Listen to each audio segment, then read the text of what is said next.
Bueno, este video está dedicado al estudio de oscilaciones. Lo vamos a hacer mediante un sistema de masa-resorte, pero a diferencia de los modelos ideales que se estudian o se abordan en las clases de física general, vamos a introducir una fuerza disipativa para estudiar concretamente el movimiento críticamente amortiguado. Más adelante voy a hablar un poco sobre la naturaleza de esta fuerza que vamos a tomar en cuenta.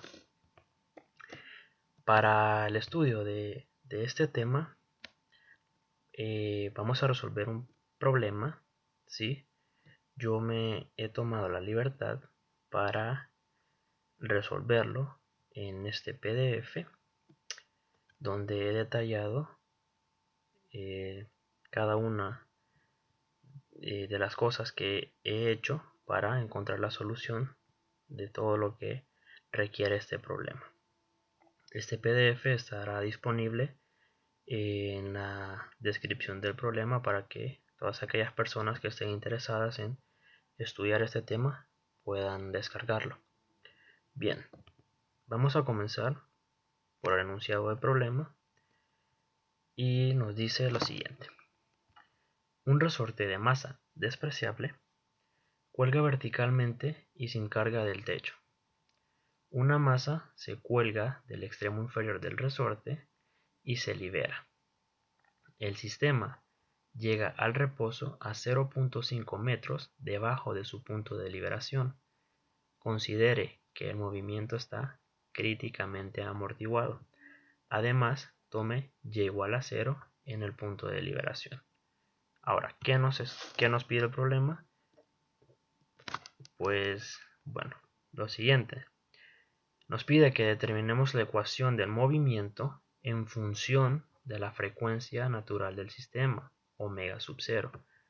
Nos pide encontrar la función de movimiento o la función de posición y de t, resolviendo la ecuación diferencial del inciso A en función de h y omega sub 0.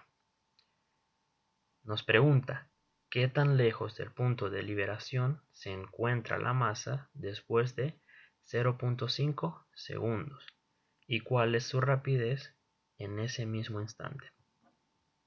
Por último, nos pide determinar el tiempo en el que la masa llega a su posición de equilibrio h. Bien, esta es una representación gráfica, un diagrama de lo que sucede en esta situación. Inicialmente tenemos un resorte que está fijado al techo en uno de sus extremos. Posteriormente se coloca una masa, se adhiere una masa en su extremo inferior y se suelta, ¿sí? Esa masa llega a su punto de equilibrio a 0.5 metros debajo del punto de liberación, ¿sí? Bien, vamos a seguir. Yo he planteado, antes de resolver el problema, una pequeña estrategia para resolver de manera óptima este problema. Entonces quisiera empezar con una sugerencia antes de llegar a lo importante, y es que previo a que nosotros resolvamos cualquier tipo de problemas, es necesario que hayamos estudiado y entendido los fundamentos teóricos, ¿sí? Y que tengamos a mano un formulario, porque esto nos puede ayudar a tener mayor fluidez al momento de visualizar la forma en que vamos a resolver el problema, las decisiones que vamos a tomar, y nos puede ahorrar un poco de tiempo. Bien, una vez que hayamos leído el enunciado del problema, y quiero hacer énfasis en que es necesario leer el problema las veces que sean necesarias para entender la situación y tener claro lo que se nos está solicitando. Bien, lo primero que tenemos que tener en cuenta o tener claro es qué nos está pidiendo el problema. Teniendo en cuenta esto, es necesario extraer los datos que el enunciado nos provee para poder hacer un itinerario y así saber con lo que contamos. Bien, habiendo dicho lo anterior, nos haremos un esquema para poder resolver el problema, ¿sí? Yo he elaborado una serie de pasos que nos va a ayudar a trabajar de manera ordenada y nos va a permitir ver con claridad lo que estamos haciendo. Para ello, propongo el siguiente esquema. Punto número 1, hacer una representación gráfica del problema. Esa es la parte que ya les mostré del enunciado. Luego vamos a realizar un diagrama de cuerpo libre y con ello vamos a definir un sistema de referencia. Para el inciso A, vamos a identificar del diagrama de cuerpo libre cuáles son las fuerzas que actúan sobre la masa. De esta forma utilizaremos la segunda ley de Newton para encontrar la ecuación de movimiento. Para el inciso B, nos pide que resolvamos la ecuación diferencial del inciso A para poder encontrar la función de posición y de t de la masa. Para llevar a cabo esta tarea es necesario que identifiquemos el tipo de ecuación diferencial para saber cuál es el método de solución de dicha ecuación. Aquí hay que tener claro que dependiendo el orden de la ecuación diferencial vamos a necesitar la misma cantidad de condiciones iniciales. Bueno, habiendo encontrado la solución de la ecuación diferencial anterior, estamos listos para resolver el inciso C, puesto que la solución del inciso B nos da la función de posición con respecto al tiempo. Para conocer qué tan lejos se encuentra la masa con respecto al punto de liberación, después de 0.5 segundos, solo necesitamos evaluar esta función para un tiempo t igual a 0.5. Para conocer la velocidad en ese mismo instante, necesitamos encontrar la función de velocidad, ¿sí? Pero esta función es precisamente la derivada de la función posición con respecto al tiempo. Habiendo encontrado la función de velocidad, la evaluamos para un tiempo t igual a 0.5 segundos. Y por último, para dar respuesta al inciso D, vamos a analizar la función velocidad y' de t, porque cuando esta función es nula, nos va a dar el tiempo para el cual la masa encontró su posición de equilibrio. Bueno, primero vamos a realizar un diagrama de cuerpo libre para identificar las fuerzas que actúan sobre esta masa. Yo he identificado tres. La primera es la fuerza disipativa que mencioné al inicio, que es la fuerza de resistencia del aire, que la vamos a llamar fuerza de arrastre, y en este caso solo vamos a considerar un arrastre lineal. Bueno, este arrastre lineal cumple las características de que la fuerza es directamente proporcional a la velocidad y la constante de proporcionalidad depende de la viscosidad del medio y de la dimensión lineal del objeto. Esta fuerza es opuesta a la dirección del vector velocidad, es decir, opuesta al movimiento del cuerpo. Como segunda fuerza vamos a considerar la fuerza restauradora del resorte, que nos la dice la ley de Hooke.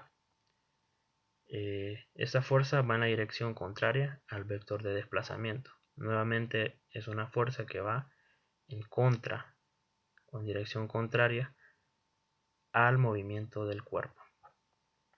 Y por último, la fuerza de gravedad que ejerce la Tierra sobre la pequeña masa sujeta al resorte. En este caso, esta fuerza va en la misma dirección del movimiento. Bien, yo he definido un sistema de referencia para este movimiento unidimensional vertical, positivo hacia abajo y negativo hacia arriba. De tal manera que mi diagrama de cuerpo libre es de esta forma. La fuerza de arrastre, la fuerza restauradora en dirección hacia arriba y mi fuerza de gravedad en dirección hacia abajo. Recordando, sistema de referencia, positivo hacia abajo y negativo hacia arriba. Bien, para resolver el inciso A, que nos pide la ecuación de movimiento de la masa, vamos a utilizar la segunda ley de Newton, que matemáticamente todos la expresamos o la conocemos de esta forma: sumatoria de fuerzas es igual a masa por la aceleración. Bien, vamos a utilizar esta parte de acá, la sumatoria de fuerzas, que actúa sobre la masa teniendo en cuenta las fuerzas que dibujamos en el diagrama de cuerpo libre. De tal manera que la sumatoria de fuerzas, en este caso, va a ser el peso menos la fuerza de arrastre menos la fuerza restauradora del resorte. Si igualamos la ecuación 1 y la ecuación 2, vamos a obtener esta expresión: masa por aceleración es igual al peso menos la fuerza de arrastre menos la fuerza restauradora del resorte. Si realizamos el siguiente reacomodo, pasando estas dos fuerzas, la fuerza de arrastre y la fuerza del resorte, a sumar con la masa por la aceleración, obtenemos esta expresión. Bien, vamos a dividir entre el término m toda la ecuación, de tal manera que nos quedará la expresión 5. Y vamos a hacer un cambio de variable, o vamos a redefinir estos coeficientes de la siguiente manera. El término b entre m, por conveniencia, lo vamos a expresar como 2 beta, donde beta es el parámetro de extinción de este sistema. Y para un sistema de masa resorte sabemos que la frecuencia fundamental del sistema elevada al cuadrado es igual a la constante del resorte entre la masa del sistema. Efectuando estos dos cambios en la ecuación 5, vamos a tener que la ecuación diferencial toma la siguiente forma, y utilizando parte del enunciado del problema, donde nos menciona que el movimiento es críticamente amortiguado, esto implica que el parámetro de extinción es igual a la frecuencia fundamental del sistema. Entonces vamos a sustituir que beta es igual a omega sub 0 en la ecuación 6, y de esa manera vamos a obtener la ecuación del movimiento del sistema, que está aquí en la expresión 7. De esa manera hemos dado respuesta al inciso A, y con ello pasamos al inciso B. Bien, el inciso B lo que nos pide es la función de posición y de t resultante de resolver esta ecuación diferencial. Para ello es necesario reconocer el tipo de ecuación diferencial que es, para saber cuál es el método de solución que requiere. Esta expresión 7 es una ecuación diferencial ordinaria de segundo orden con coeficientes constantes y no homogénea, ya que la expresión que aparece después del igual es distinta de 0.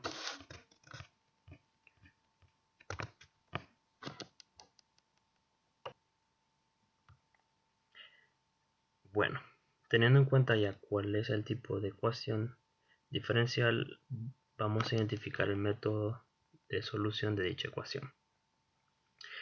Para ello vamos a utilizar el método de superposición, que vamos a enunciar mediante el siguiente teorema. Sea x sub h de t la solución de la ecuación diferencial homogénea, que tiene esta forma, donde en nuestro caso p es igual a 2 omega sub 0 y q igual a omega sub 0 cuadrado, y x sub p de t una solución particular de la ecuación diferencial no homogénea, en la que p y q toman los mismos valores que la homogénea, pero en este caso esta función que está del otro lado es la fuerza disipativa. Bueno, es la fuerza, es una fuerza que puede o no depender del tiempo. Entonces la solución general x de t está dada por la suma de la solución de la ecuación diferencial homogénea y la ecuación de la solución la ecuación diferencial no homogénea, perdón, la solución particular y la solución homogénea. Para la solución homogénea vamos a asumir una solución de la forma x de t igual a e a la wt. Bien, teniendo en cuenta esta solución, vamos a calcular las derivadas y las vamos a sustituir en la ecuación diferencial homogénea de tal forma que vamos a obtener lo que se conoce como polinomio característico de la ecuación diferencial, que va a tener esta forma: w al cuadrado más 2 veces w por omega sub 0 más omega sub 0 al cuadrado igual a 0. Si resolvemos esta ecuación cuadrática, notamos que este polinomio característico, es un trinomio cuadrado perfecto, por lo que de manera directa podemos calcular que las soluciones pues son al menos repetidas y en este caso son reales. Entonces w sub 1 y w sub 2 van a ser igual a menos omega sub 0. ¿Qué nos dice eso? Pues, ¿qué sucede cuando ambas soluciones son reales e iguales? Nos dice que la solución es de la forma y igual a c sub 1 x e a la wx más c sub 2 e a la wx, de tal forma que nuestra solución de la ecuación diferencial homogénea x sub h tiene la forma c sub 1 por t por e a la menos omega sub 0 t más c sub 2 e a la menos omega sub 0 t. Y de esa forma hemos encontrado nuestra solución a la ecuación diferencial homogénea. Bien, para la solución particular necesitamos hacer uso de la siguiente tabla. Esta tabla nos dice de qué forma vamos a asumir nuestra solución particular dependiendo de la naturaleza de la función que aparece después del igual. En este caso, nuestra ecuación diferencial no homogénea, que es la expresión 7, está igualada a g, y g es una constante. Entonces, ya que la naturaleza de nuestra función es una constante, vamos a asumir una solución particular x sub p igual a a, que es el caso más fácil que podemos encontrar, ya que las derivadas de esta función son igual a 0. X, xb' y x punto son igual a 0, es decir, la aceleración y la velocidad, bueno, al menos de esta función, la primera y segunda derivada son igual a 0. Bueno, ¿y qué nos dice eso? Bueno, si sustituimos estas expresiones en la ecuación diferencial no homogénea, es decir, en la expresión 7, vamos a obtener lo siguiente. Entonces, nuestra ecuación diferencial no homogénea es esta, y como nuestra solución particular es constante, su segunda derivada es 0 y su primera derivada es 0, por lo tanto este término y este término desaparecen, y por último lo que nos queda va a ser omega sub 0 cuadrado por la solución particular, que en este caso es a. Entonces vamos a obtener omega sub 0 al cuadrado por a igual a g.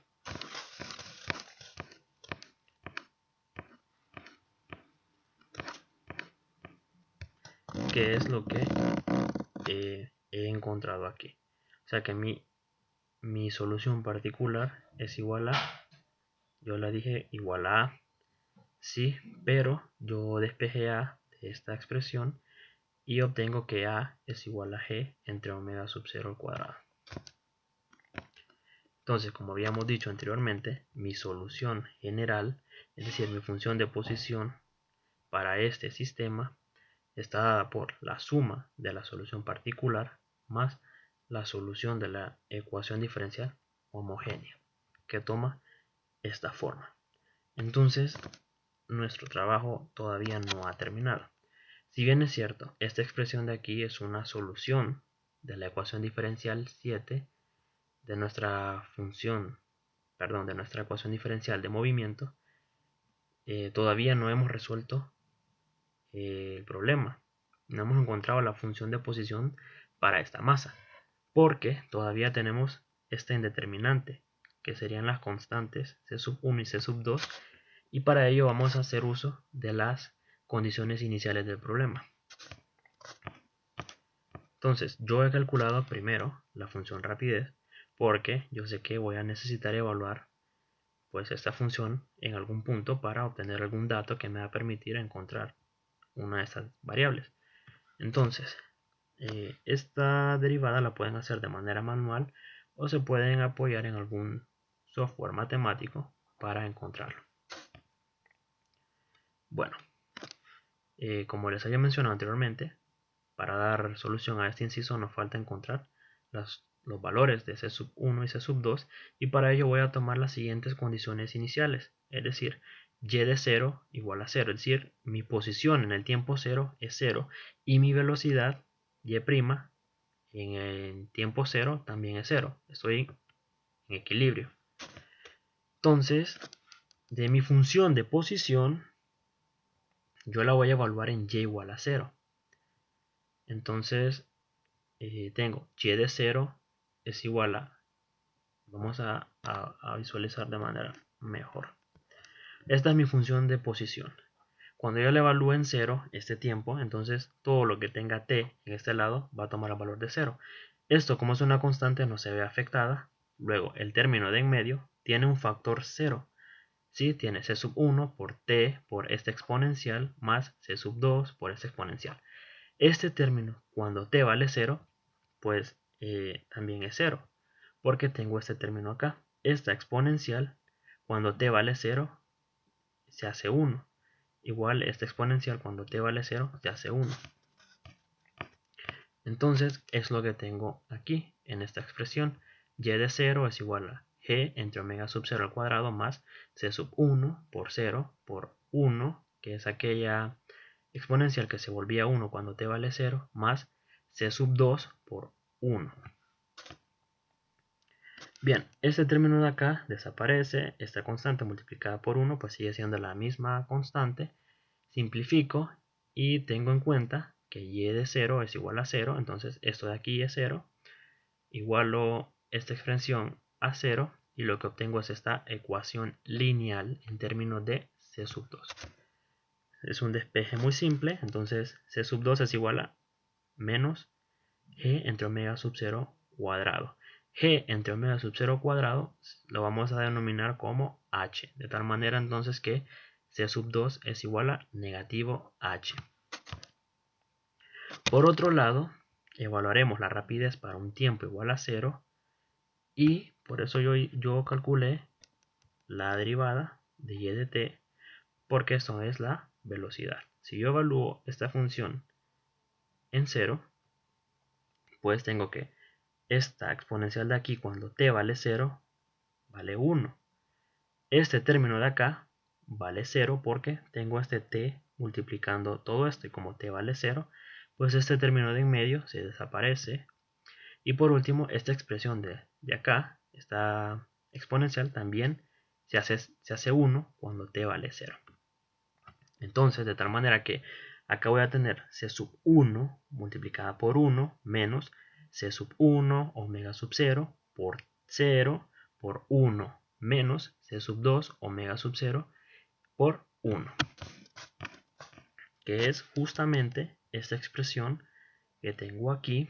Ese término desaparece y recordemos que definimos que la velocidad era 0 en el tiempo 0. Entonces de esta manera tengo esta ecuación, ¿sí? En términos de c sub 1 y c sub 2. Despejo para c sub 1 porque es lo que me hace falta encontrar, y obtengo que c sub 1 es c sub 2 por omega sub 0. Pero anteriormente, podemos ver aquí, c sub 2 era este valor de acá, que lo he llamado de esta forma, menos h. Si yo efectúo este cambio, es decir, a c le doy su valor, que es menos h, yo voy a obtener entonces que c sub 1 es menos h omega sub 0. Entonces, en la expresión 7, si yo sustituyo, perdón, vamos a regresar a la expresión 7, bueno, a la expresión 10 en realidad, veo que mi función de posición es esta, yo ya he encontrado C sub 1 y C sub 2, entonces voy a hacer los cambios respectivos. A esto le he llamado menos h y sustituyo luego estos dos valores para así obtener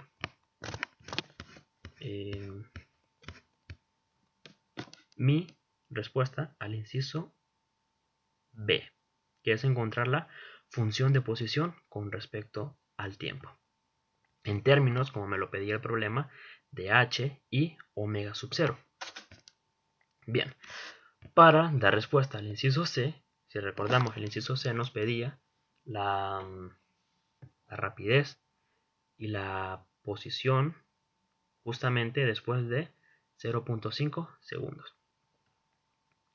Bien, entonces para encontrar la posición en 0.5 segundos, basta con evaluar esta función para t igual a 0.5.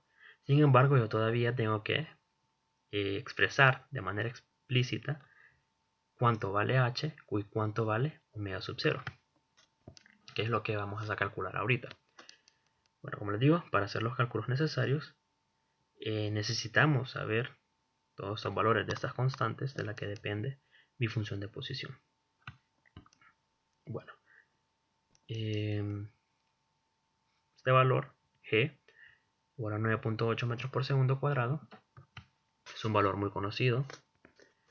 Entonces vamos a pasar ahora a calcular el valor de la frecuencia natural, que como les dije al inicio, para un sistema de masa resorte definimos justamente el cuadrado de esta cantidad como la constante del resorte entre la masa. Sin embargo, el problema no hace mención del valor de esta constante, ni mucho menos de la masa, ¿sí? Entonces necesitamos encontrar otra relación para encontrar este valor.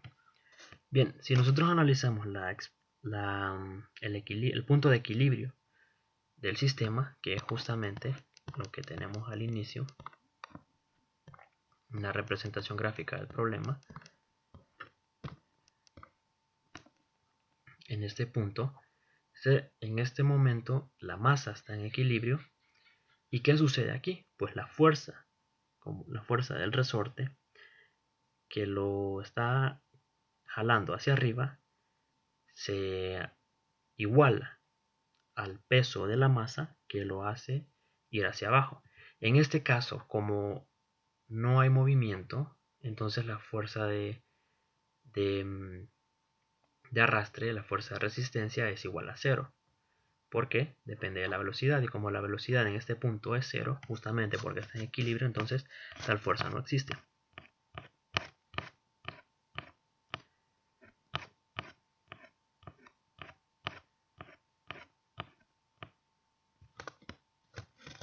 Bien,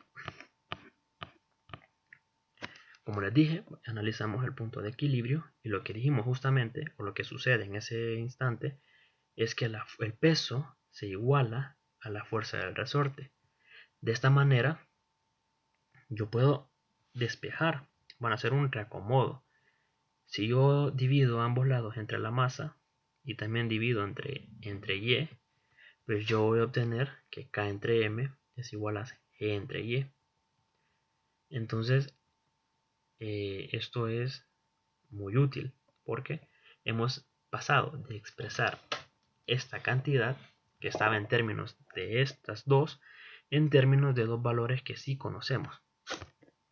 Entonces, por propiedad transitiva, yo tengo que esto, omega sub 0 al cuadrado, es igual a K entre M, pero K entre M es igual a G entre Y. Entonces, omega sub 0 al cuadrado es igual a G entre Y. De aquí que, bueno, este valor, ya lo habíamos dicho, era 9.8 y Y era 0.5. ¿Por qué? Porque el problema nos dice que alcanza su punto de equilibrio 0.5 metros abajo de la posición en que se liberó la masa. Entonces hay un desplazamiento de 0.5 metros. Si efectuamos esta división, nos va a dar un valor de 19.6.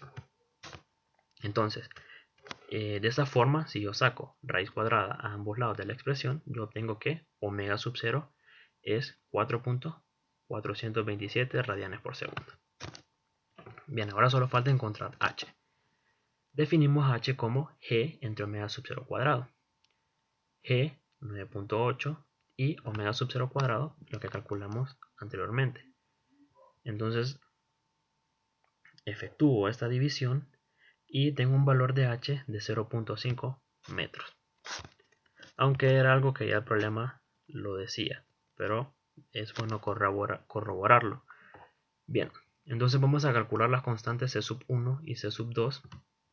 Definimos C sub 1 o encontramos que C sub 1 tenía el valor de menos h omega sub 0, y teniendo en cuenta que omega sub 0 es este valor y h este valor, realizando el producto entre ellos dos nos da un valor de menos 2.2135.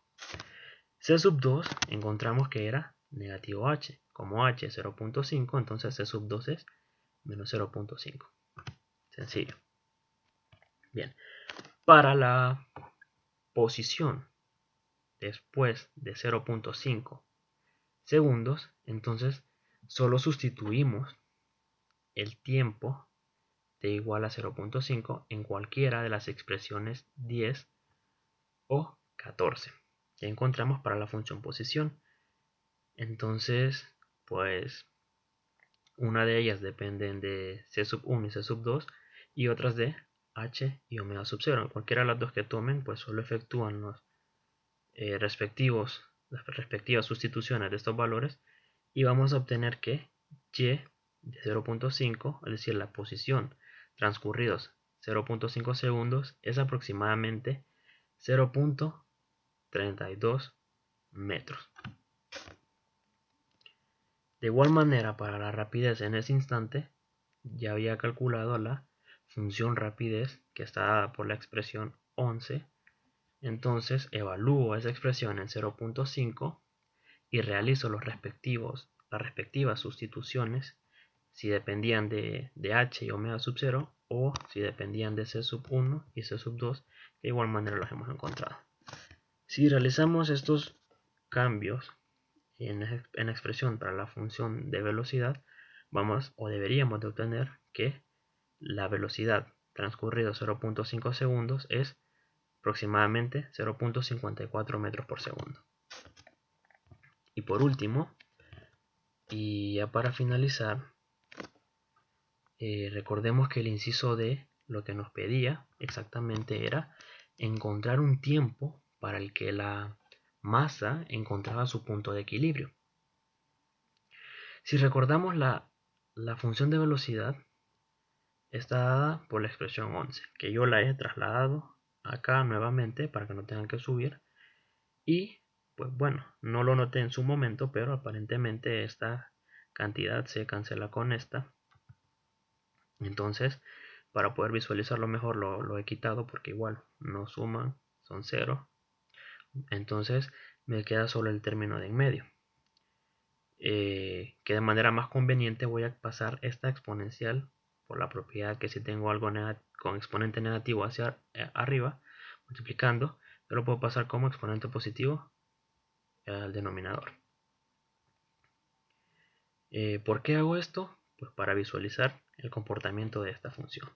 ¿Por qué les dije que había que analizar la función de velocidad? Bueno, porque cuando justamente la masa encuentra su punto de equilibrio, la velocidad es 0. De esta manera podemos encontrar los valores para los cuales la velocidad es 0. Es decir, los valores de t para los cuales esta función se hace 0. Bien, entonces yo tengo una expresión en el numerador que es de tipo polinómico y en el denominador una expresión que es de tipo exponencial. De manera analítica, pues uno puede encontrar el límite cuando el tiempo es 0. Cuando la velocidad es es 0, yo tengo que tener que una de esta expresión que tiene que ser 0. Y hay dos formas en que esta expresión se haga 0. Justamente si el tiempo es 0, es decir, que el denominador se haga 0, esta expresión vale 0. ¿Sí? Y esto se da cuando el tiempo justamente es igual a 0. Pero esa solución no me interesa porque para un tiempo igual a 0 yo estoy en el inicio del problema. Es decir, no he soltado prácticamente la masa.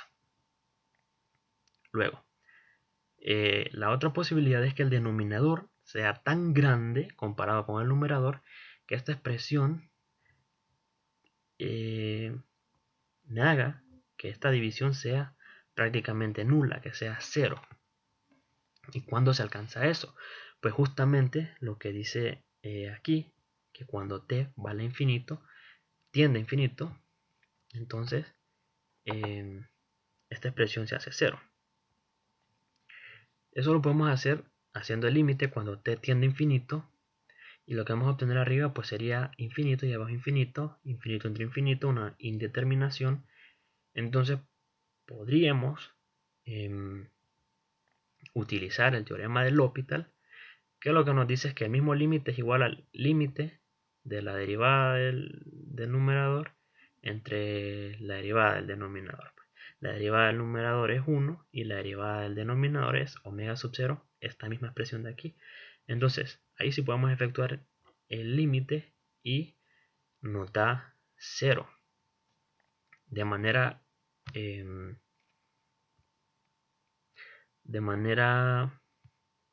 cualitativa podemos explicar esto diciendo que como esto es un polinomio y esto es una exponencial, entonces quien tiene mayor tasa de crecimiento es la función exponencial. Entonces esta función se hace mucho más grande que esta para un determinado tiempo. Y esto es cuando t tiende a infinito.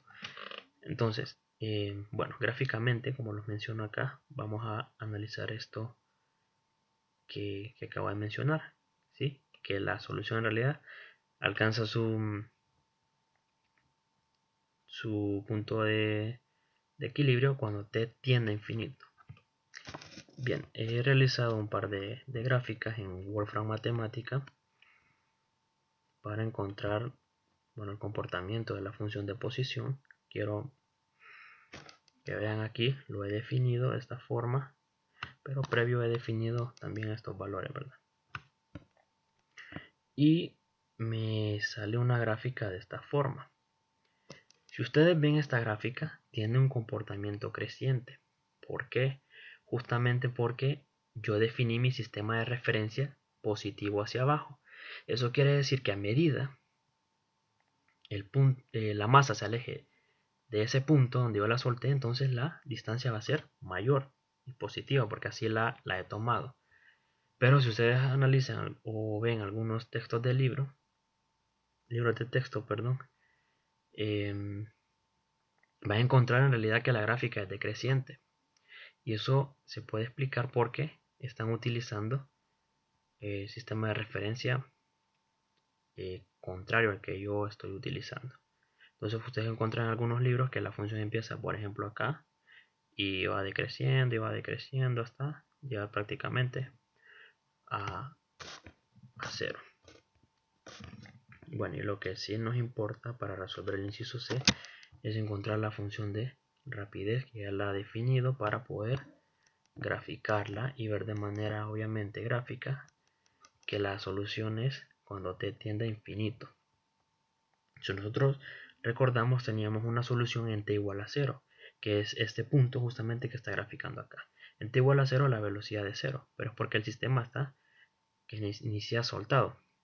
Entonces, a partir de aquí, pues puedo ver el comportamiento que en un punto la velocidad es creciente, alcanza su máximo y luego empieza a disminuir, a desacelerar hasta que esta gráfica, pues podemos ver el comportamiento acá. A medida que t tiende a infinito, pues se va acercando al eje del tiempo, ¿no? Justamente para una coordenada en t igual a 0. Entonces de esta forma podemos ver que para un tiempo muy grande, obviamente no infinito, sino para un tiempo muy grande, vamos a tener que la masa ha encontrado su punto de equilibrio. Entonces, esto es lo que tenía preparado para el estudio del tema de oscilaciones con movimiento críticamente amortiguado. Entonces, recuerdo que para quienes lo necesiten o puedan ver esto detenidamente, el link de descarga estará en la descripción del video. Entonces, muchas gracias y hasta pronto.